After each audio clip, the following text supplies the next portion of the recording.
जब भी हम किसी टाइम ट्रेवल की साइंस फिक्शन मूवी को देखते हैं तो एक बड़ा ही उलझन भरा प्रश्न हमारे दिमाग में आता है कि क्या सच में टाइम ट्रेवल करना पॉसिबल है।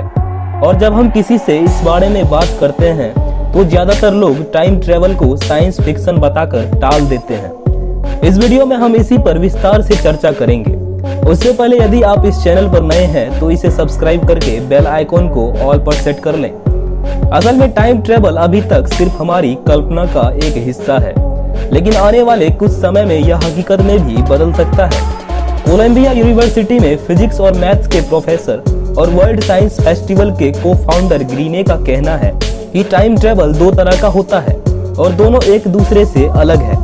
उन्होंने कहा कि भविष्य के लिए टाइम ट्रेवल निश्चित रूप से संभव है और हम जानते हैं कि इसे कैसे करना है, क्योंकि अल्बर्ट आइंस्टाइन ने 100 साल पहले हमें इसका रास्ता दिखा दिया था।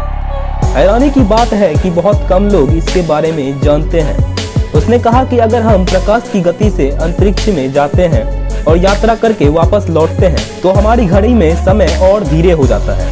तो जब हम पृथ्वी से बाहर कदम रखते हैं तो हमारे पास भविष्य में यात्रा करने का समय होगा। और अगर हम गुरुत्वाकर्षण के एक शक्तिशाली स्रोत के पास जाएं, जैसे एक न्यूट्रॉन स्टार या फिर ब्लैक होल, तो उसके किनारे पर पहुंचते ही हमारे लिए समय अन्य लोगों की तुलना में धीमा हो जाएगा और फिर जब हम पृथ्वी पर वापस लौटेंगे तो हम भविष्य में होंगे। ग्रीने ने कहा कि यह दावा विवादित नहीं है।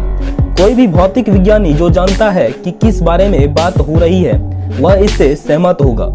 वहीं दूसरी तरह का टाइम ट्रेवल यानी अतीत की यात्रा को लेकर बहस अभी भी जारी है। कई लोगों का कहना है कि यह संभव नहीं है। दरअसल टाइम ट्रेवल को लेकर साल 2001 में एक व्यक्ति ने ऑनलाइन पोस्ट में कुछ हैरान करने वाले दावे किए थे।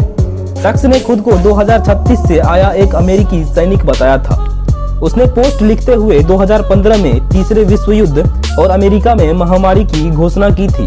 सिलसिलेवार तरीके से पोस्ट लिखने के बाद वह शख्स अचानक से गायब हो गया था।